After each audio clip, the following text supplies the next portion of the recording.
My name's Nick Madison. I'm from T&R Precision Engineering.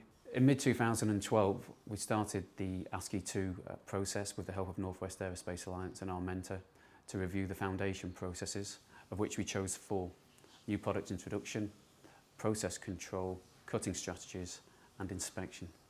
The benefits of the foundation processes has enabled us to communicate better with the workforce and for them to communicate better with us through the SQCDP boards. Part of the SQCDP process is delivery, so we've gone from static data in terms of writing schedules, and we're now into live data that's now running the business, so we know where works orders are on an hour-by-hour basis. So after we produced the project charters and project plans on process control, how did you introduce value stream mapping? Okay, we got the guys together specifically to take them through a brief training exercise in what is value add and what is non-value add. So we itemised transport, stores, waiting and inspect, which are non-value add, through to the value add items, which is obviously when it's on the machine cutting. Okay, we then took that data, lifted that data and produced the value stream map, which is for the current state. The red is the actual stock waiting through the process. The green is the actual touch time of the process.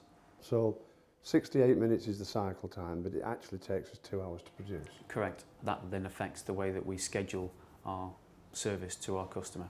So again, in terms of looking through the process, you can see there that it takes us 9 hours to do one part, but in terms of actually doing a batch of parts, it was taking us 79 days to put it through the process. So in terms of engaging the teams, what we actually did was we ran a prize for the closest to in terms of the touch time on that part, which was here. You had as low as 2.9%, some 35%. After we've got the team's engagement in terms of their guesstimates of the process, in terms of touch time, we then go to the actual process itself and got their observations from the go, look and see. Some of them were suggestions that were improvements. Material being delivered to direct line was one example, and other things, inspection being closer to the process. So instead of parts waiting to be inspected, their actual inspector comes to the actual line. Also, some of the things in terms of cutter tool life, again, simple things like that that could be documented but form part of the standard operations for running that part. Once that information's all been distilled, we all sat round again in terms of the specific groups and we went through a brainstorming session. So you'll see here, which is just a 4-box model. Again, low ease to high ease, and then low impact to high impact. So these are like quick wins? Quick wins. We're able to get some low-level items quickly addressed, which is generally moving people closer to the process. Specifically in this area here, we were talking about automation. Somebody's also put cell layout in terms of bringing the different sectors together, such as turning, milling, inspection and manual all together. We took that information and we pulled it in and mapped it out. We would go for direct line feed of material.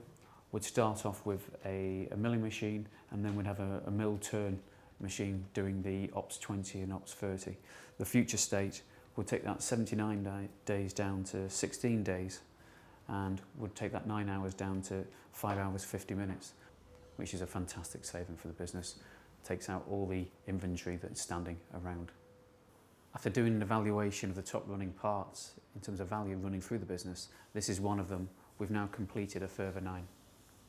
Being on the ASCE 2 programme has integrated the business with the SQCDP boards, and they are the lifeblood of how we run the business, and being without them, I don't know where we would be.